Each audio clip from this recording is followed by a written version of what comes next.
Hello and welcome to this short video where you're going to learn the basics of Chaturanga. So the transition in our sun salutations where we come from our plank down into our back bend, either our cobra or our up dog. So in this class, it's a really short one, and we're going to be talking through some different drills to build your arm strength. There's quite a lot of work for the backs of the arms. So I'm going to break it down for you, give you some options to build some strength in that area, and I hope you enjoy it.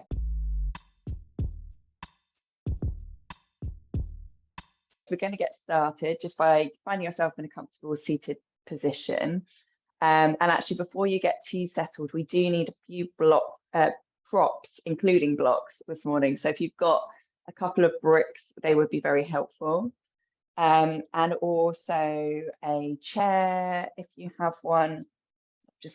Mine's just off camera, but basically something like this, it's this height that I'm looking for. So this is just a dining room chair, but you could use like a table or something.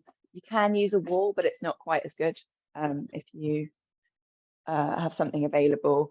And then there is an option to use a bolster, but if you've got the blocks or the bricks, then you're probably okay with those. Now I'm just going to show you Chaturanga, and then we're going to start working through some drills to build up towards it. So with our Chaturanga, it's not how we've been transitioning in class so far. So typically what we've been doing is we've been in our plank position, either with the knees down or the knees up.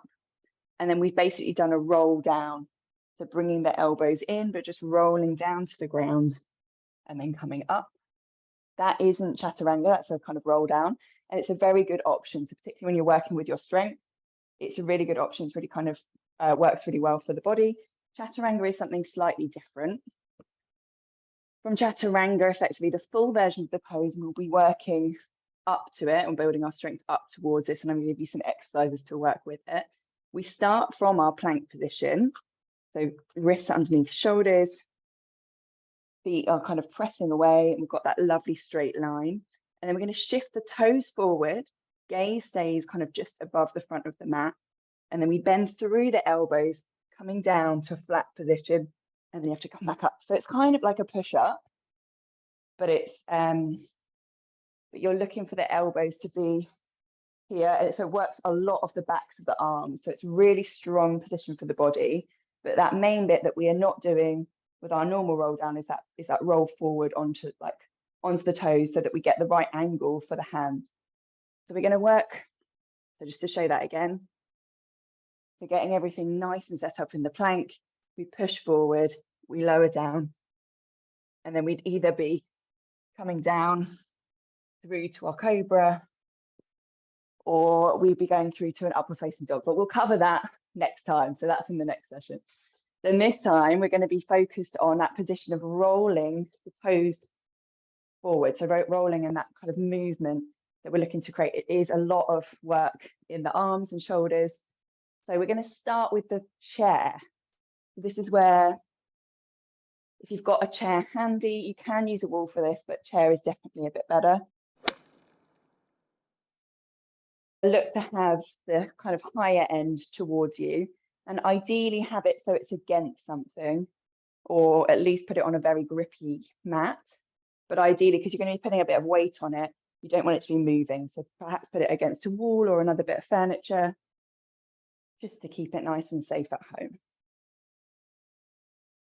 And then basically from here, you're going to find yourself in your plank position, upright. And you can grip the chair with your hands, but kind of keeping yourself in a very upright plank position. A lot easier when you're standing, isn't it? And then you're going to practice that roll forward. So using this chair as a bit of support. So you're thinking up and down. So seeing if you can really suck the elbows in. So that's what a common thing is. They want to flail out to the side. So again, not collapsing into the shoulders.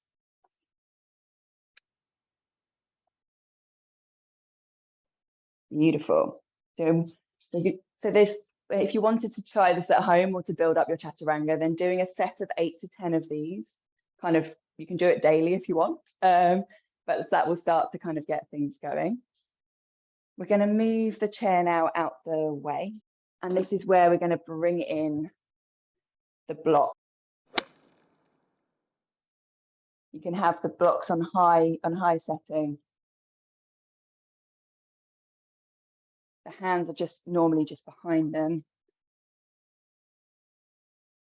Coming into your plank position, rolling forward and then rolling down.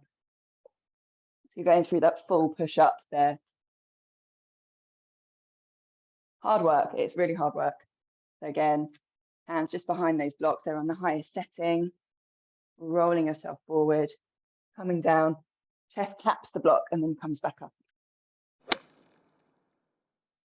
But for the moment in class, if we are working with it, then you can always focus on that simple roll down, so keeping the elbows really sucked in, and you'll still be using those arm muscles as you do that. Or working with the option perhaps of shifting forwards and then lowering the knees down and then coming down like that. So do you want to try just that one without any props, so that you've got that transition ready to go in class? So coming up to your high plank, rolling yourself forward, lowering the knees down, keeping the tummy tucked in, pressing away with the shoulders, and then lowering yourself slowly down.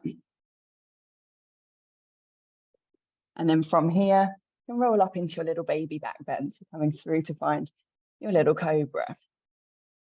Beautiful. We'll take a couple of breaths here, just enjoying a little back bend. We'll come into back bends a little bit more next week, but pressing into the tops of the feet.